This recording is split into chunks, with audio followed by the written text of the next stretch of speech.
2, 1. I love that. I don't know what it is. Whenever we do that, I get this little bit of excitement. It's the action. It's the action. So Get started. Today, Mr. Ashish Panjabi joins us. Ashish is the COO of Jacky's Business Solutions, and he also manage and run Jacky's Electronics, the retail. Yep. All right. Yeah. Thank you for joining us. Really appreciate having you on. Good to be here. Good to catch up. It's been a while. It's been a while. We keep saying we will, and then it just doesn't happen. And then COVID happens, and a podcast happens, and we're here. Exactly. Thank you, COVID, for bringing us together. Really appreciate it. Laith, nice to see you again. Oh, it's been a while. It's been a while. Me and Laith basically are in each other's face, I don't know, 24/7? 24/7? Almost. Yeah, almost. I don't know. I think Besma's getting a little jealous. From both wives are getting jealous. So I've been preaching a lot throughout the last few episodes to the guests about, my theories about retail, where retail is going. And I figured, you know what? Enough of my own, mind and what I think. It'd be great to have someone who's actually physically has such a huge stake in retail here, as well as technology overall. And you see how this is all coming together. And I thought, it'd be great to have you on. Plus, it's an excuse to catch up with you. Yeah. Well, you know what? You forget retail's about the consumer, so we actually need to listen to you more. So we wish we knew what was happening. It's you guys that tell us what's happening. Interesting. That's an interesting point. Yeah, well, what I've been saying and what I've been preaching throughout is I think that, that the whole brick and mortar retail experience is going to be less about shopping and buying and consuming in the traditional sense and more about experience. And your interaction with retail locations is going to be more around going in, testing things, feeling connected, personalizing that experience, and then you go and you order it online. You know what I mean? Or that's your generation. That's our generation. The one after that's different. You think? It's already starting to change. So how do you see it? Like, where what do you mean? So some things have never changed in retail, and the basic thing is retail has been about being where the customer is. That's the basic thing. And you pay rents to be in a shopping mall, where they bring in the traffic, or you say I'm going to have a standalone store and I'm going to invest to bring in the traffic. Fair. So the bottom line is getting people in the stores. Yeah. Now, when the whole online thing comes in, that's no different, because now your customer is online as well. Yeah. So you then have to start going online to where your customer is to try to pull them into and it's not one website versus your entire retail network. It's your entire online presence and your retail network. Yeah. Okay. And it's the same thing, because when you go online, you're doing the same thing that you're doing in the physical world. If you had a standalone store, you're struggling, or you're marketing to get people into your standalone store. If you have your own website, you're marketing to get people to your website. True. And you do whatever it is to get them there. Or you say, I go where they are anyway, which is on Google searches, on Amazon, on Noon, on whatever else it is in this part of the world. Yeah. And you say, I'd be on there, I have my own store, and I've got my physical retail as well. Now, do you see the physical retail reducing? Like, are you opening up, or when you envision, and maybe it's something you don't want to divulge into too much details about, but now when you see the next 4 or 5 years, do you see yourselves kind of slowing down on the brick and mortar and kind of putting your funds more towards your online presence and really trying to pull the customers in? Well, again, it's about being where the customer is. And this is what we look at, and we keep looking at it. Now, the fact is, this was a city that had tourism, and we had 15 million tourists a year. Yeah.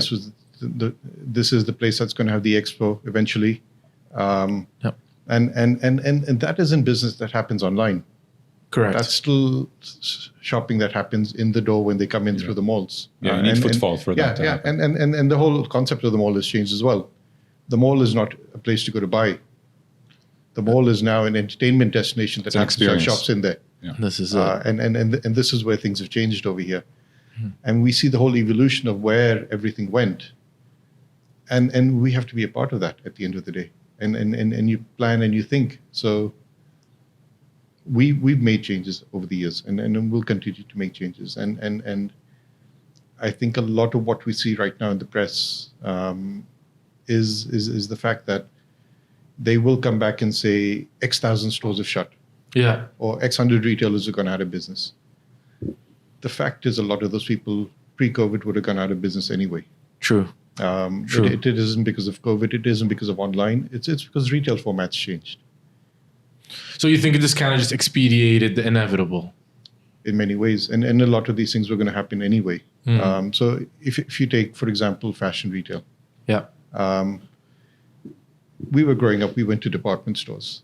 I grew up in Hong Kong. I went to a couple of big department stores over there. And that's sort of where I did my uniform shopping. I did all my other stuff. And that's where we went to buy. Yeah. In the US, it was the same thing. It was the Macy's, it was the Bloomingdale's, it was the JCPenney's, it was all of them. And then if you look at it, where did things go? It started going to a Zara, it started going to an H&M, it started going to standalone stores that were there as well. And they started taking away the customer from the department store. And if you look at every mall got bigger with the department store as an anchor, but all the guys that would have been in that department store had their own stores outside. And this is it, exactly. And it was a change of that whole retail format that sort of came in because it was the experience as you went in. It was more control over what you saw and how you saw it, and the standardization that the brand wanted to have, and the image they wanted to have. Yeah.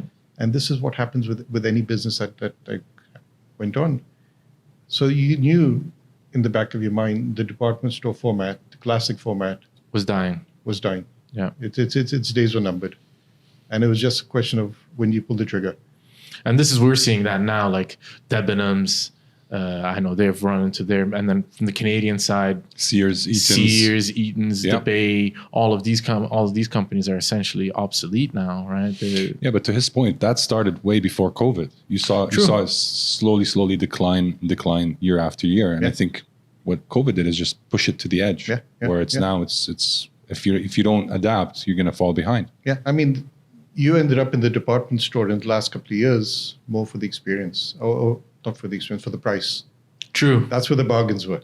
True. So you waited for the Macy's sale, and you sort of went in there for that. Exactly. But then the outlet malls started coming up, and that just killed that concept. And that took all of that. So then you just said, why wait for that when I go to an outlet mall in the US and shop over there?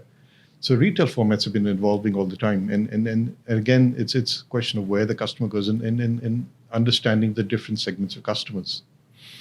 It's interesting because I'm now just trying to think of it because it kind of highlights something. We've spoken about Amazon quite a bit, and I kind of imagine like Amazon is like the online department store, right?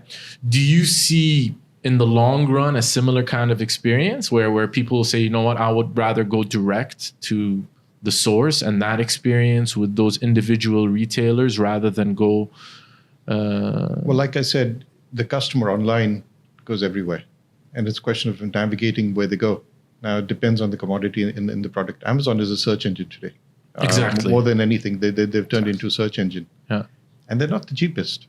No. Yeah. They're not the cheapest. No. I remember, 10 years ago when we were doing stuff online, and there was a little plugin I got on my browser that would, every time I'd type in the name of a book, it would show me the price on Amazon and another 8 or 9 other websites. And Amazon was never the cheapest even then. But they were the kings of the books in those days. And it's just the convenience. It's the fact that you're going to find it over there. And this was the whole classic department store model. This was the Walmart model. True. And this is what they looked at. And yes, you're going to have that because you know that they've got it there. But as you start getting into a little more detail, and if you start looking at things and you say, do I really trust the third-party seller that's on Amazon, or do I want to go back to a more trusted source and do that? You look at that. And we started off, and you're talking about going in the stores and the whole showrooming experience. Yeah. That you go there, you look at the product, and you go, let me check the price online. That's what our generation does. Mm-hmm. Yeah. The guys after us do what's called web rooming, and they go on the web straight. And they're looking at things on there, and then they may go to a store. And this is it. And that's a different dynamic that we need to adjust and plan for. True. No, because interesting. Because I'm trying to think of my own experience. I don't know until you just bought a new watch. Yep. Right. And so I did exactly that. So you checked it online first. Yeah. Then you went to the store and you physically. Because it was that point where I had to make a decision whether make the purchase online or do I still need to feel and hold and the this product. This is the thing. So I was at a conference in Silicon Valley about 6, 7 years ago, and you had a fairly senior person from Flipkart. Flipkart is one of India's largest online websites. They compete with Amazon head-on over there, and they've been acquired by Walmart since then. Mm. And this guy was on there, and he was saying, if anyone can have a technology that can show me on a smartphone how you can experience the picture quality on the different TVs we sell on Flipkart, we're going to buy you immediately. No questions asked. Oh, wow. Because there's certain things that you need to go in the store for. To see. To have a look and to experience. And it's not only TVs, it's with anything. You want to buy garments, you want to buy clothes. There are times you want to feel the fabric. True. You want to see how it feels in your hand. And a lot of those experiences are still things where you can't really get that experience online.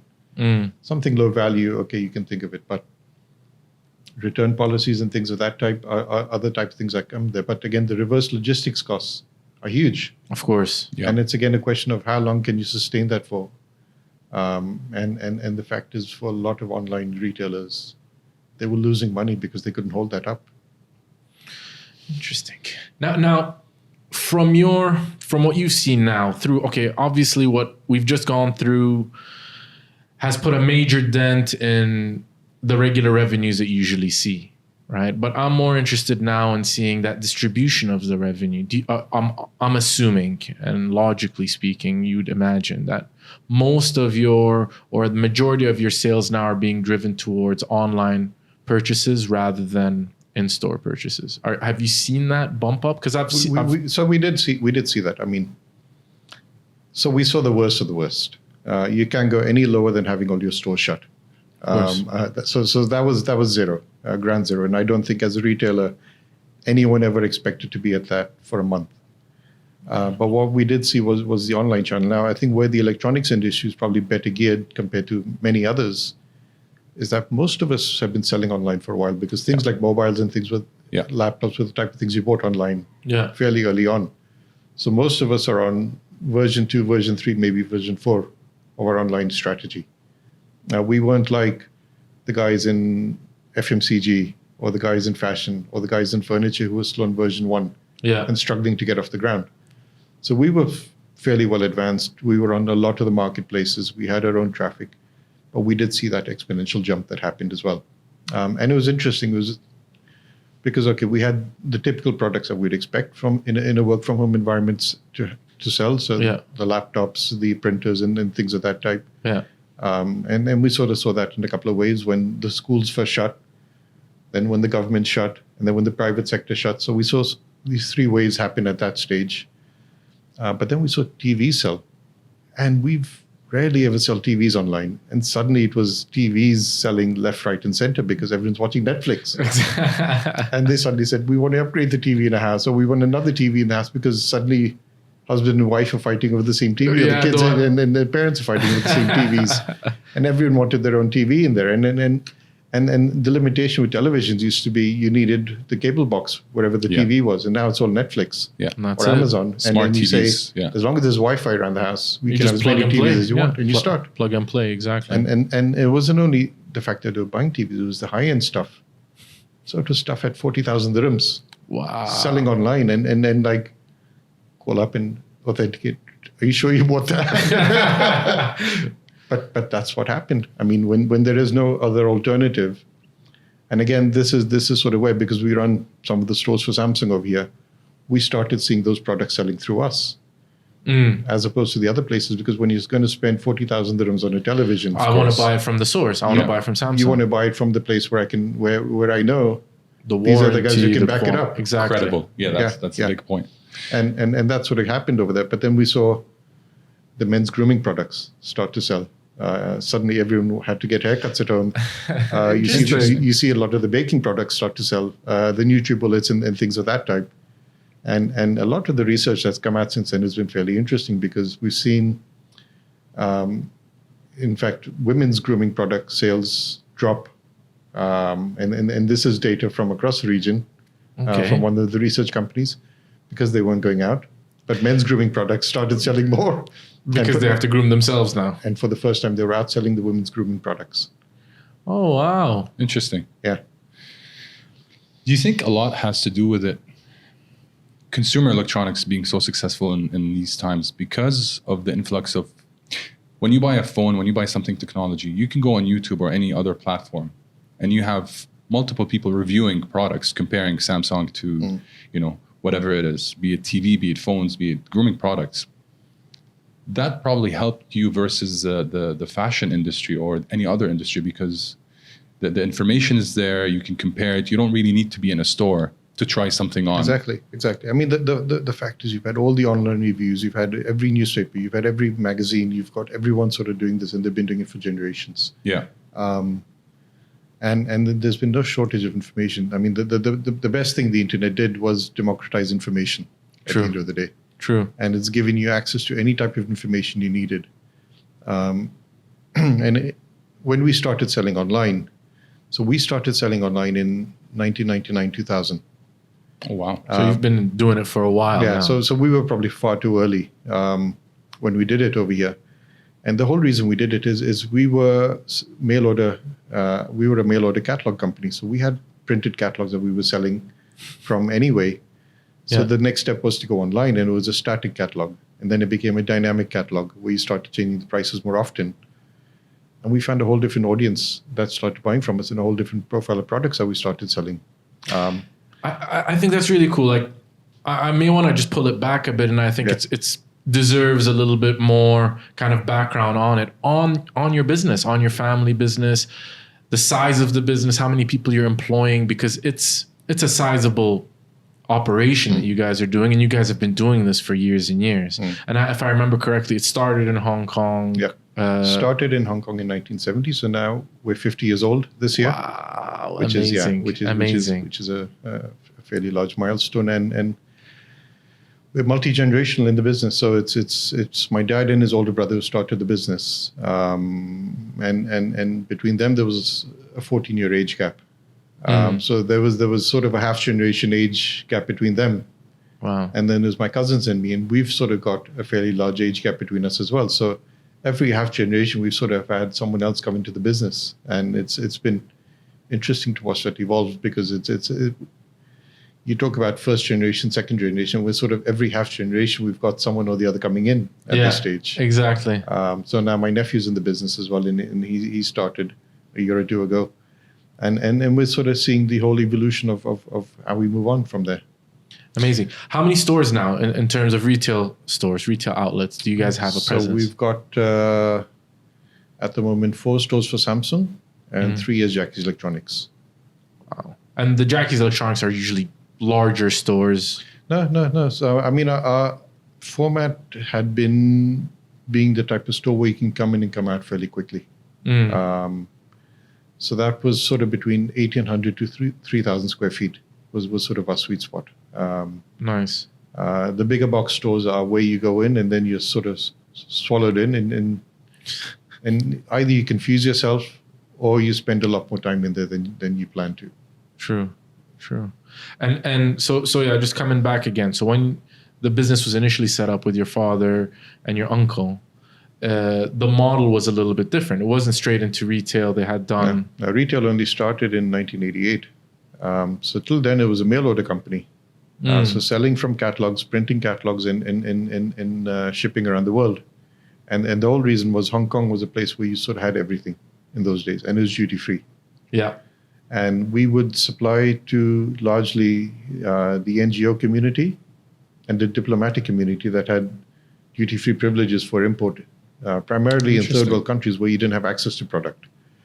So it's from the days when if you were a diplomat sitting in New Delhi or in Nepal or in Beijing, you didn't have Sony televisions, you didn't have Kellogg's cornflakes, you didn't have a Mercedes car. So we used to literally do everything. So it was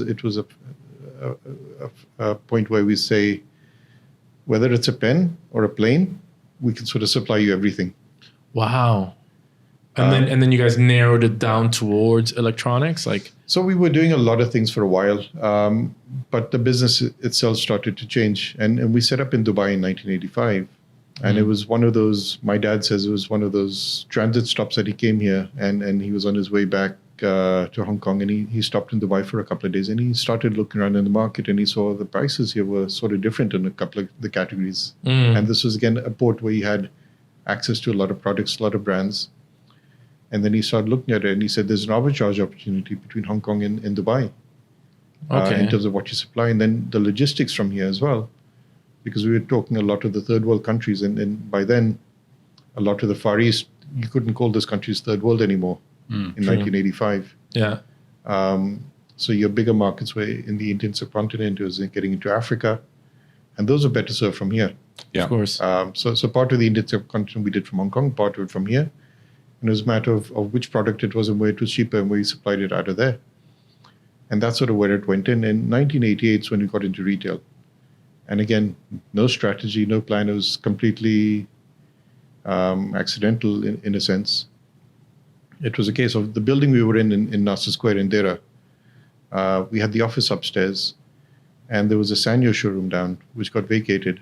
And the landlord came to my dad and said, "Do you want to open over here?" And he said, "We have stock in the warehouse. We may as well put it down here and get some cash flow out of it." Create a showroom, exactly. And that's how we started. And we've been in that same shop right since 1988. Wow.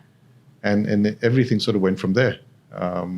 As far as that happened, and then you had the Iraq War, then you had the rebuilding, and then you had the Russian Revolution that sort of happened, and all of those supplies. That's a little bit of a history lesson for the younger viewers. There's all sorts of things that happen in between the 80s and now, right? So unbelievable. No, that's a crazy story. But the fact is, coming back to the earlier topic, the concept of multi-brand retailing didn't exist in this country.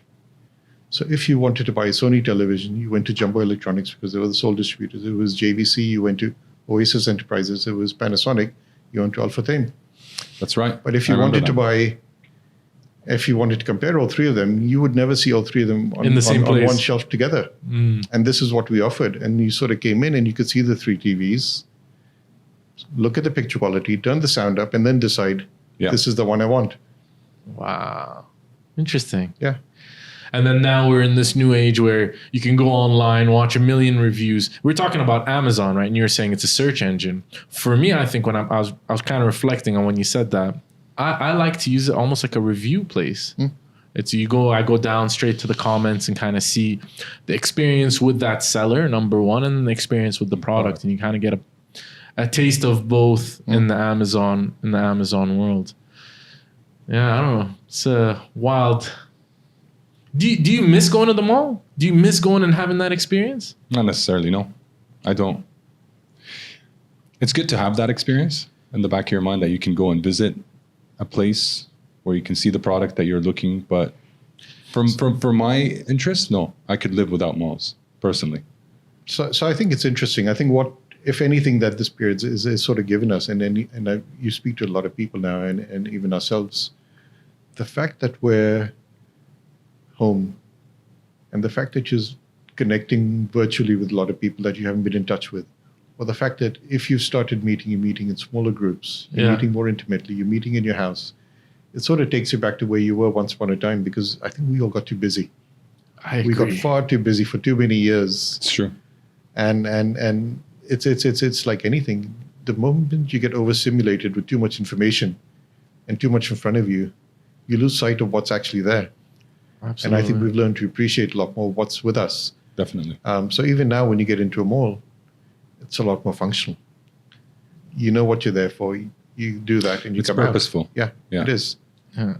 So that's a very good point. But for me, it's like by not going to the mall and being able to get the product delivered to my house, you're avoiding looking for parking. You're avoiding to stand in line to pay for something. It's a much faster, smoother experience. Mind you, I don't mind going to the distributor. So similar to my most recent experience is I did my research online, realized this is a product I want. Okay, I'm at the point of making the purchase, I don't have an issue in buying it from the distributor right away. But that doesn't necessarily mean it has to be a mall experience. For me, for other people, it might be different. Well, again, I mean, I talked to, for example, friends of mine in jewelry, and they've actually had to adapt in this period as well. So they say it was all about service in jewelry, especially the high-end stuff. So they said even then we were going to people's houses, but they would come into us a lot more. And now they're just going out and they're saying, we'll bring everything to you. We sort of understand your taste. We know what you like. You've been shopping with us for 15 years, 20 years, or you have a wedding in the family. We understand you want something classical, contemporary. We'll bring it to you and we'll let you see it over there. That personalization, I think, it has its perks. That's the evolution. Yeah, it has its perks. The evolution of what's happening now, I think, is that retailers, sellers, brands, all of these people now are realizing that they need to make you feel special because there's a million options now. We're, as you said, overstimulated. You want jewelry, there's 700 jewelers. You want electronics, there's 700 places to go and do that, and different products and different things. And I think you need to make that person feel special. Yeah. Now, how are you trying to cater to that? Like, I'm assuming you obviously have your subscribers list. You have a list where you're kind of putting out whenever you're having sales, all of that. But are you guys looking at or playing with different kind of models to give that touch? So you sort of have to. So we started that. And the reason we went into the brand store business a couple of years ago was exactly for that reason. Because even 6-7 years ago, we could realize that in the multi-brand electronics market, it was getting overcrowded. It was getting oversaturated, and there wasn't enough value addition between retailer to retailer. The products were getting commoditized. And we happened to type with Samsung at that time. And it was a question of how do we get the experience in and how do we get people to enjoy that? Because you could go into a multi-brand store and you would want to buy a TV. And if you were looking to buy a Samsung and you had an LG guy standing in front of you, a Philips guy or a Sony guy, you know what you want. Yeah. And you don't want to be annoyed by that. Exactly. Yeah. Or you go in there and you say, I want to look at the entire range from low end to high end or medium end to high end. Forget the low end. That's a slightly different audience. And you say, okay, I want to look at the medium to high end. But in a typical multi-brand retailer, they're going to keep on display what sells the best. Exactly. Yeah. So then you're suddenly limited in terms of what you can experience and what you can see. Or it's in an environment where you really you don't have the space to look at it and understand it. And this person speaking to you doesn't quite have that degree of knowledge on it. He's the jack of all trades and the master of none, exactly. Right? So this is sort of where we went down the brand store route. And it was a fairly big experiment for us at that time because everyone was sort of going from the mono brand shop into the multi-brand experience. So a lot of the traditional brand agents over here who were running the single brand stores or were known for having one brand or two brand and had a few others in there, sort of started all going multi-brand. And we went the other way. You went the opposite direction. Every turn and said, why are you doing that when everyone else is doing this? And we sort of realized back then that you had to get the experience in because a customer wants to feel valued when they come in the store. Absolutely. And if you understand who you're targeting and the level of service they need and the experience that they need, it does enough of that. So we worked with Samsung when the Galaxy Note 7 episode happened. Well, that must have been very interesting. That was fascinating. To work with. That was fascinating because we went through 2 product recalls. Just for your awareness, I'm like the hardcore diehard Samsung. He geeks out on it. Yeah. He geeks out, and we have this argument because I'm a loyal Apple person, and we always have this. I've had Note 5 up until Note 10. Yeah. And I'll continue until I'm proven that it's not. So with the Note This is such a skewed guys. I'm feeling so much pressure. I'm rooting for you all the way. we'll give you some love later on. No, but I think just coming back, I mean, with the Note 7, the whole problem was, and for people who weren't aware of it, is you had a product that Samsung released that was recalled twice because of product failures that it had, and we had to redo it and eventually refund everyone who bought it. Wow. Now we're used to taking your money and giving you the goods. We're not used to doing it the other way around. And we had to figure out which bank is open at Friday night at 3 a.m. Because we needed cash in the store the next morning. And then what the withdrawal limit was in getting cash out and getting product in. And a lot of the retailers refused to do this. Yeah. So we were asked, take back everyone's goods, irrespective of where they bought it from. So it's like send every Samsung to the Samsung branded stores. So imagine you walk into Mall of the Emirates, and we've got the Samsung store upstairs, and you've got every other retailer in there, and they don't want to go through the hassle. They go up to the Samsung store. Oh, no. Now, we had the option of giving back cash or trying to sell them the Galaxy S7. Which is a tough sell for a Note 50% bought the S7. Wow. 50%. Okay, 50%. Wow. Pretty good turnover. 50%. Yeah. Now, those are people who didn't necessarily buy from us the first time around. So you got a whole flow of new customers. And this is what they understand with the experience. Interesting. And the fact that you're willing to do this, and you've got the service counter in the store, and you're willing to transfer the data for them, and you can do all of these things. The experience. And that's the whole brand experience. Yeah. Amazing. And that's what the store is. And even now, okay, it's trade secret. I'll keep it a little quiet now. But the moment they send someone to our store for service, that's the experience they get. That's it.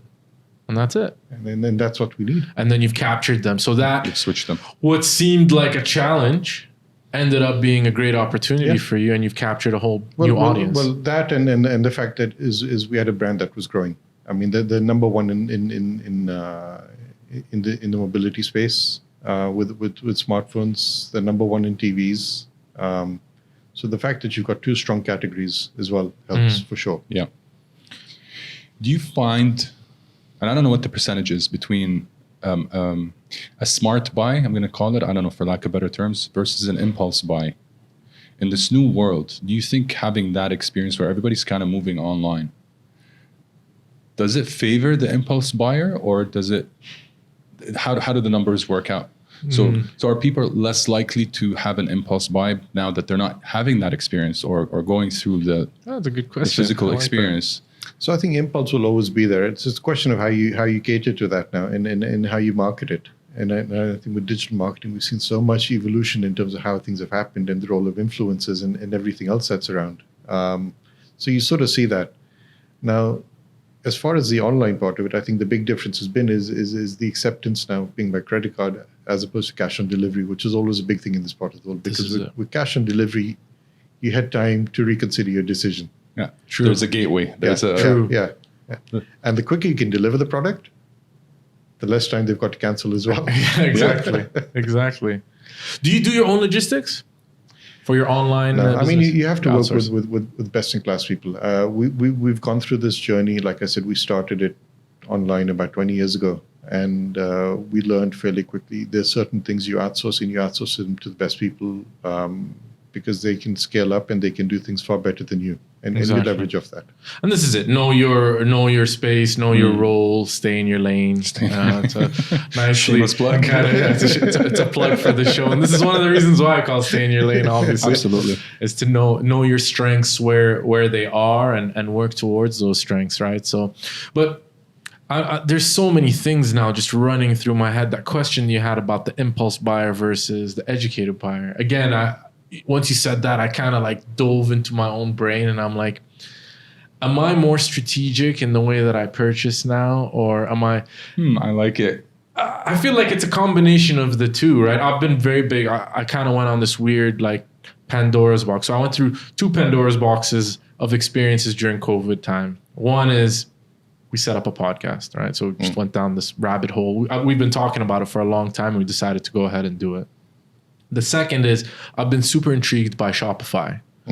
I've always been a very big proponent on e-commerce. I always felt that that's the future, and I never had an opportunity. I used to own a business, very traditional business, construction, brick and mortar. You build stuff and you employ lots of people, and I always felt like I'm missing out not doing this. So I kind of use the extra time that I had during COVID time to kind of see Shopify, understand that. And then you talk about triggering people, right? Like urgency, giving people a sense of urgency when they put stuff in their basket, give them a sale and create a sense of urgency with a timer. and have that physical kind of experience and touch that emotion. So I think it's a combination of the two. So I don't know, like I feel I'm a little bit more educated, more systematic in the way I approach an online purchase or the way I do any sort of purchase. I go do my reviews. I'm a little bit more diligent. Listen, there are people today, because of the fact that they've got a smartphone, they go through these shopping apps, whether it be in Amazon, Noon, whatever else it is, the way they were through Instagram. Exactly, just flicking through. So they're just flipping through.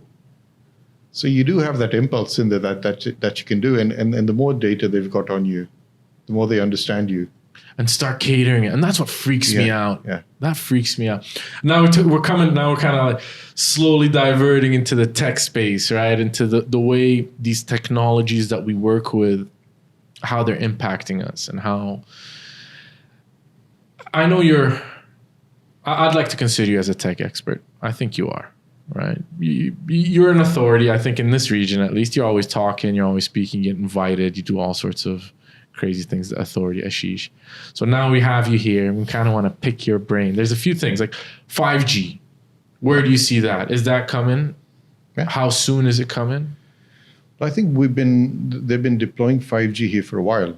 The question is it's going to get accelerated now by what's happened now, because the demand for everything digital, and especially in the work from home environment, has gotten that much more demanding at this stage. You think about e-learning, you think about all the things that we've done now. We've been fortunate in that the bandwidth held up. The moment they started saying all schools are going online, a lot of people say, let's see whether the internet works. Because everyone's watching Netflix at the same time, and you go, can it hold up? It did. And credit to the people behind. We talk about essential workers in the back. Those people who got the internet running in this country were essential workers. And I heard this term yesterday. Someone said they're not essential workers. Anyone who's sort of doing this work in this period is a sacrificial worker, because they're sacrificing everything to be there at this stage, including their own well-being. True.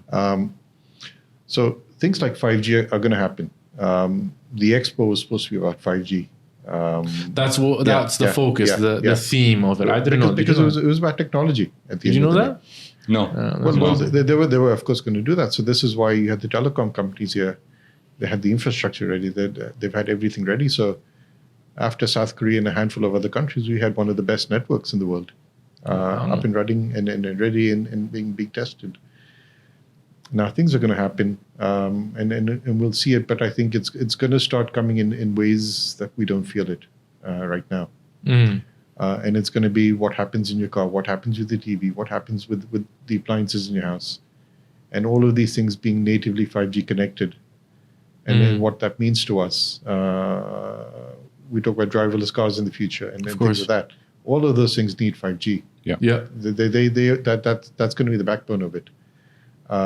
And that's going to happen, and it's not a question of I can call you faster or I can download a movie quicker. That's a small byproduct of it, and then that's a small benefit. But that's not actually what's going to happen. The true function of it. The real transformation is going to be when you can start getting in the car, and it's sort of like the Jetsons.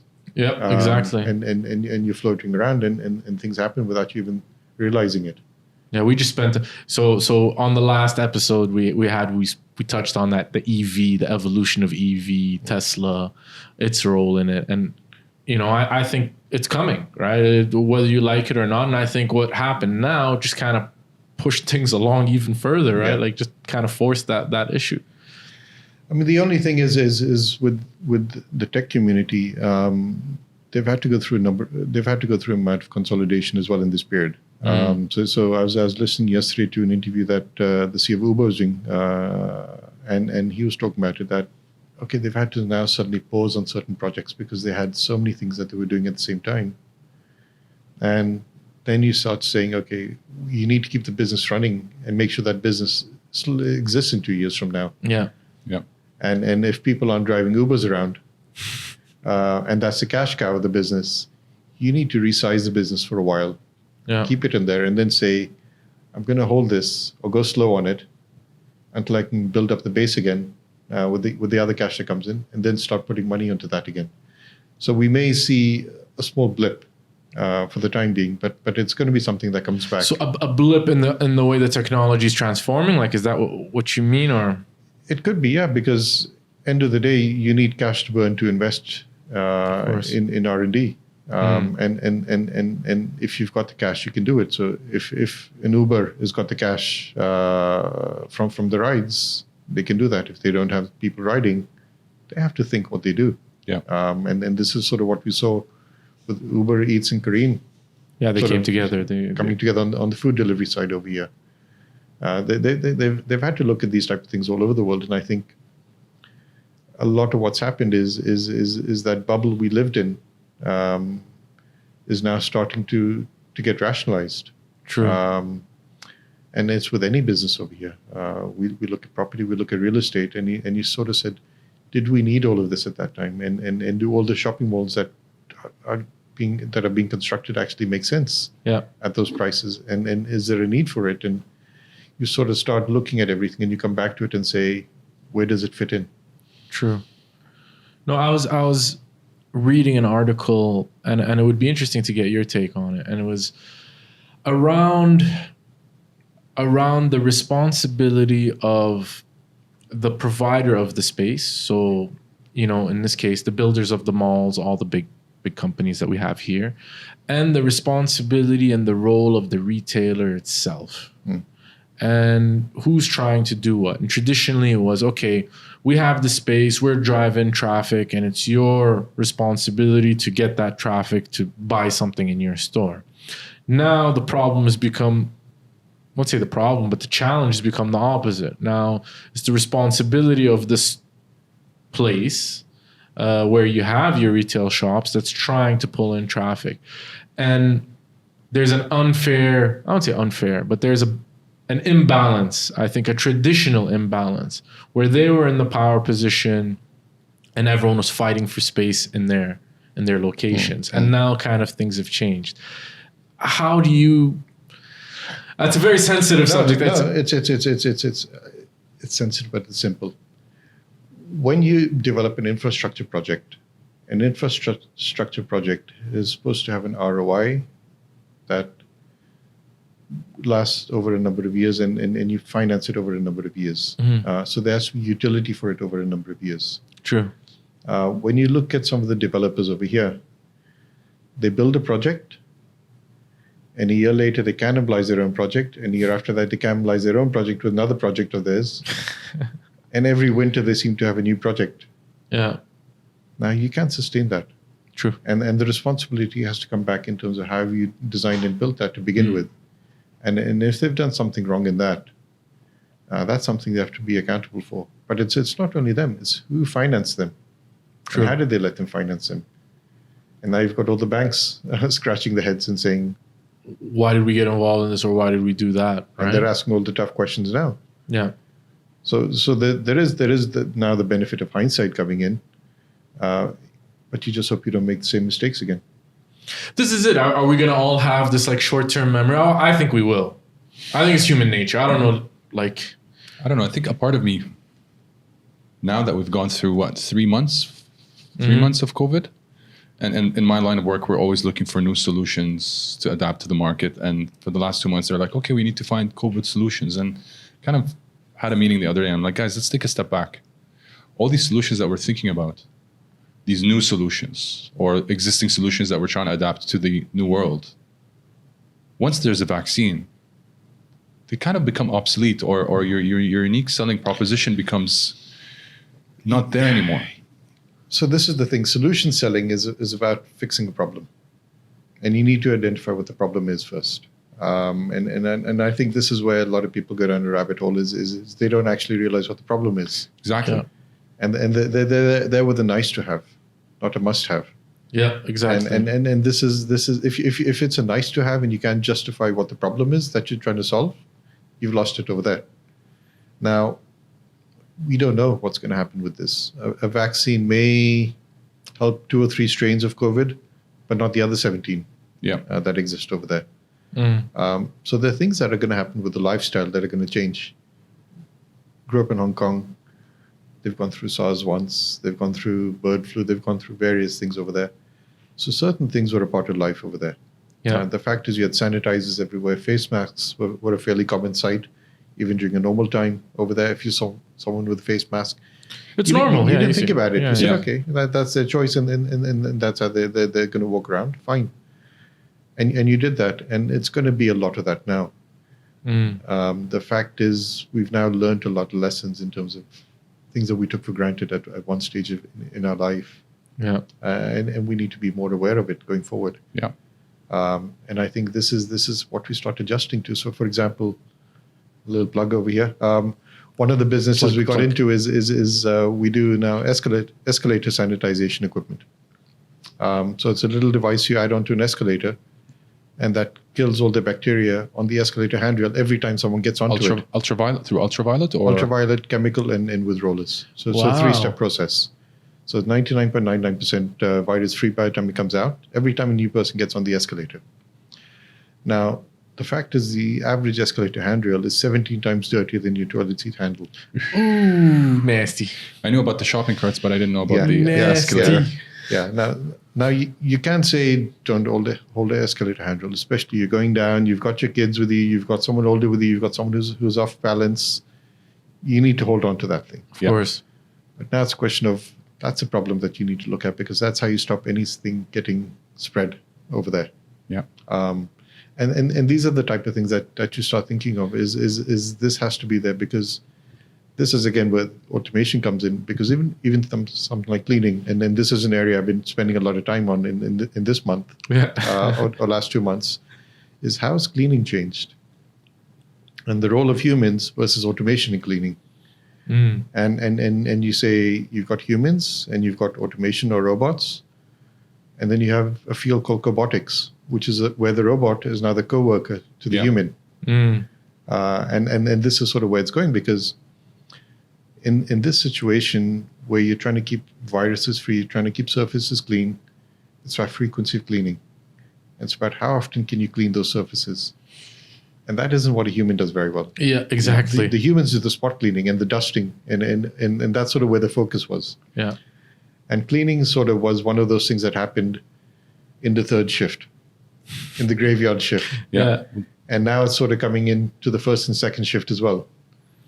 That's interesting. You mentioned that. So I think it was yesterday. I came across this article, this company in Melbourne, Australia. They're a 3D company, 3D printing company.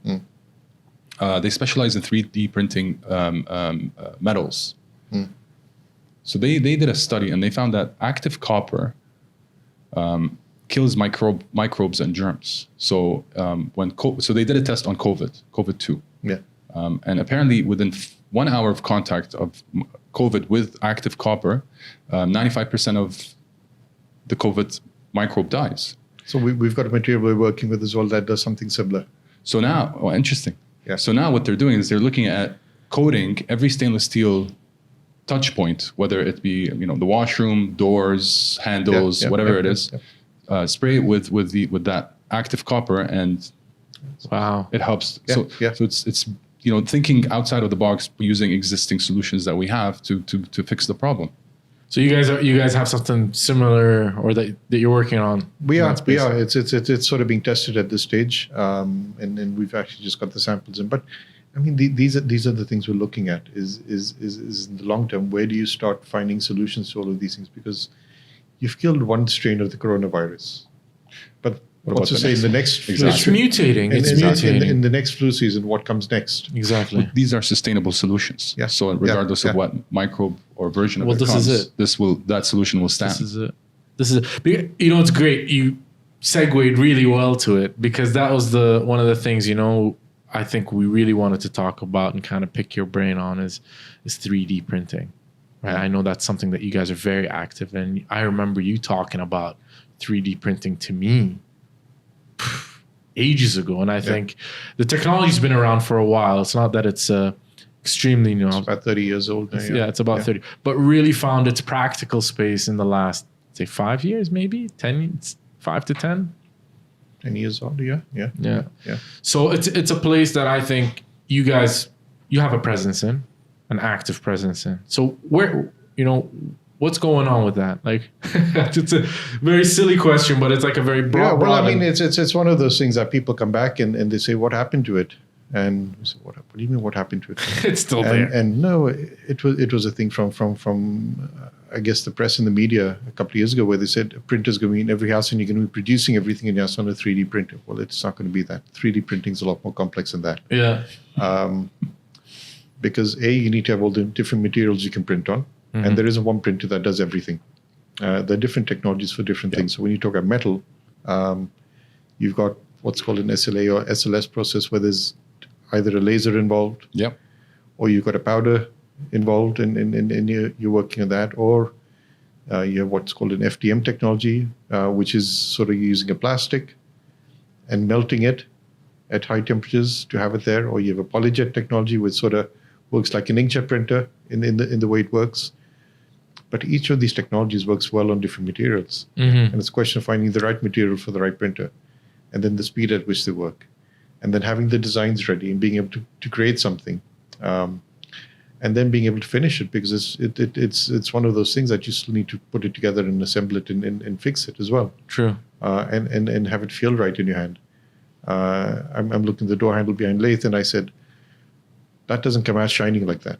That requires a process. That requires a finishing process, whether chemical, whether blasting, whatever it is, to get it there in that position. And that's sort of where a lot of people thought it's going to happen in the house. It isn't. This part of the world, the big thing we did see, though, was the use of 3D printing in education. Yeah. And it went into schools, and it went into universities. And 3D printing is one of those technologies, a lot along with AR, VR, and a lot of them. You look at them in comparison to where the computer industry was 30 years ago. Most kids got their hands on a computer for the first time in school. True. And 30 years ago in a school, you went in and there were a couple of computers in the school. And then there was a lab where there were 30 computers in there, and a whole class could go in and be on it. And then it went from the 30 computers in school to everyone having one. True. And then that kid graduates from school, gets into the workplace, and the computer's everywhere. Yeah. And this is where these technologies are, is they're getting used in schools, and they're working their way up. And it's the one 3D printer in the school to the lab of 3D printers, to it eventually reaching into places where it goes. And the technology starts evolving and changing with all of that as well. Wow. And all of these things sort of go that way. So this part of the world, we've got that now. The thing that excites me over here more than other places is we've got a young population. We've got a lot of kids in school. Yeah. And they're learning to use this technology natively. And they've got the funding for it over here. You go to places in Europe as well, and they barely sell into education because who's going to pay for it? True. You go in the US and they're asking school districts to pay for it, and they're asking parents to put collections for it so that the local school can get a 3D printer. So how are they using it here? Like what in the school setting? So what, they're just playing around with it, just kind of testing it? So you've got two types of schools. You've got the school that keeps it for the school tour. Which we will see. to justify the exorbitant fees that they charge. Yeah. Okay. But no, you've got the actual school, which is now embedding it into the curriculum. And when everything's coming down to STEM, science, technology, engineering, math, and you start putting the different disciplines together, you start looking at it. So, for example, there was a school we worked with several years ago, and you need someone with a passion for it. So there's this particular teacher in there, and she was using it for everything. She would walk around the school, and they had a bird feeder that fell off one of the trees. And she gave the kids a challenge to design bird feeders for the trees. Amazing. So different kids were designing different bird feeders. And then they put them up there, and then they start to learn about ergonomics, start to look at what the different birds liked, which design sort of suited better, and analyze it and understand it. And you learn so many things in that process. They had the drama department in school, and they had a lapel mic where the clip had broken off. And you don't necessarily find the clip so easily. So the challenge for her kids was, can you design a microphone clip? And that was a challenge that they had. So it's not just about finding the right material or how to hit the print button or use, how to use the printer. It's how do you copy and paste that existing object in front of you? How do you model it? This is it, right? And translate it into a design. And where do you take it to the next step? So now the big thing I've seen is we've been a region that's been a net importer. Yeah. We've imported everything for years. And where I see us moving in the long term is we go from being net importers to being net exporters. Net exporters of knowledge. Yeah.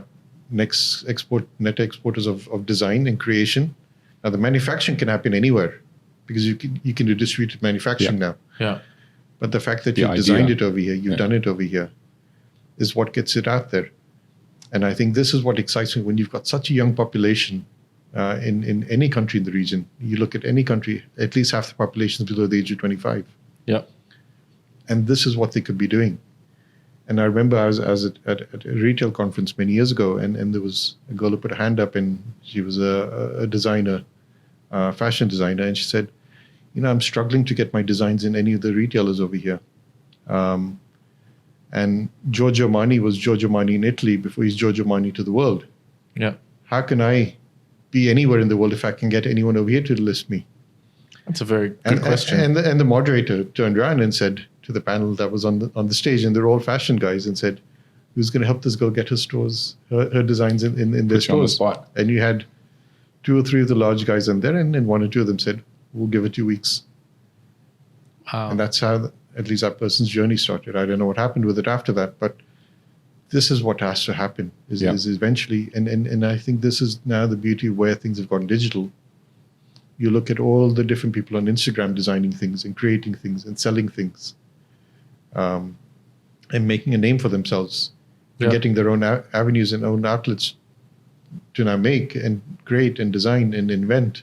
And this comes back to the Shopify thing I was talking about. And that's it. I think a majority of what you see on those feeds, right, when you're scrolling through those ads are generally like a lot of them are Shopify. People come set up a website within two weeks and then advertise on those platforms and promote and push anything and everything, right? Yeah. And now, like you said, you don't need to even have the manufacturing or even the stock. And I think that's where in the Shopify world, like I said, I went down that rabbit hole where it transformed is that you no longer have the responsibility to manufacture or even hold the stock anymore. So the distributor model got kind of even shifted to what they call dropshipping, right? So your actual manufacturer serves your order and all you're doing is receiving the order, doing the transaction, and then kind of just feeding the money. Yeah, I mean, simple example. I was years ago. There was a major distributor I was talking to, and he said the role of a distributor is 2 things: is to be DHL and HSBC. Exactly. And if you don't need DHL or HSBC, you don't need the distributor. Yeah, true.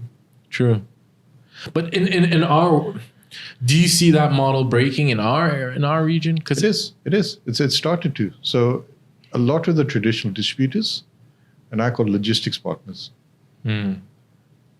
This is what they do. They're the guys who pay the 5% duty, import the goods, and then they're told, deliver this here, deliver this there, and this is the price you're going to charge them. That's it. That business has changed. Yeah. So they're a service provider more than anything else. So it's a brand that now says, this is the strategy, this is what's happening, instead of the distributor driving all of that. That's sort of what happened here 10, 15, 20 years ago. And do you see that as a good thing or a bad thing? Like, how do you see it?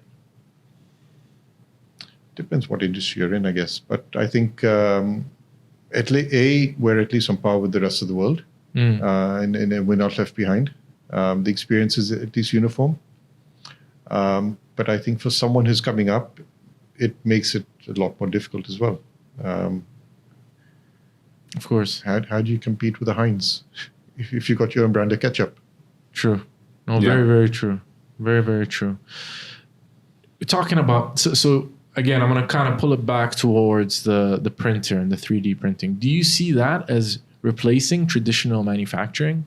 Because I'm trying to think of it. So it complements it. So we don't call it 3D printing. We call it additive manufacturing. You have additive manufacturing, and then you had what we call subtractive manufacturing technologies. And it's how the 2 things work together as well. Because we've also got technologies in subtractive manufacturing that we sell. Okay. And there's certain things that subtractive does extremely well, and there's certain things that additive does extremely well. And it's about having the 2 things that complement each other, and in terms of how they can take advantage of the different processes. So I think what that 3D printing will do is you can prototype a lot faster. You can. So what a 3D printer allows you to do is create the designs in-house, test it in-house, instead of waiting and giving it to someone outside. So think of it like desktop publishing. Desktop publishing 20 years ago, you wanted to design a brochure. You gave it to an agency. They went out, they designed it. They came back. They showed you the physical brochure, the mock-up. And you looked at it and said, nah, can you change this? Now you've got a designer in-house who uses directly a tool in-house. And makes it on there and recommends him 3 suggestions. He emails you a PDF. Or you're looking at it on the same screen as him on your smartphone, and you say, this is the one, go. Exactly. Yeah. This is the same thing. Okay. Yeah, I'm just trying to, because I was like, obviously before you coming, I kind of was trying to look at all the different applications of it. And it's just honestly, literally everything. And I was seeing something that was funny about Bahrain, a place that I used to live. Bahrain had printed coral reefs and actually put it. Wow. And then that coral reef actually developed, like it built and created a space for the fish to come in and survive. They're building houses now 3D, through 3D printing. Well, I mean, you go over here. They did one here in Dubai as well, right? You've got that. You had the 3D printed office as well. But you look at even the airline. The airline industry has been one of the big ones that have been using 3D printing. So if you look at Strata, based in Abu Dhabi, they 3D print a lot of what goes in every Boeing and every Airbus over there. Wow. Okay. In-house. Because you think about it, when you're not producing and manufacturing at scale, it's a lot cheaper to go individually. Yeah. When you look at the Airbus 380 sadly isn't going to be around much longer, but when the first Airbus 380 came off the production line versus Airbus 380 number 50 versus Airbus 380 Costs number went 100. Yeah. No, it wasn't the cost. It was even in terms of how the plane was designed started to change a little bit because they learn things along the way. And they make changes along the way. And if they were going to mass produce 100 of the same thing, they wouldn't produce 100, they'd produce 1,000 or 10,000 because that's when it would make sense to produce it in volume. And then think of the wastage and everything else that's there. Yeah. The other thing is when you now talk about personalization and customization, and everyone wants their own way of doing it. So if you look at fashion's going digital as well. Yeah. And then this is one of the industries we've been trying to look at is how do you get digital printing in fashion? How do you get it in other avenues? And everything in sort of printing was driven by old analog processes. Yeah. And we're now starting to see everything start to go digital one by one.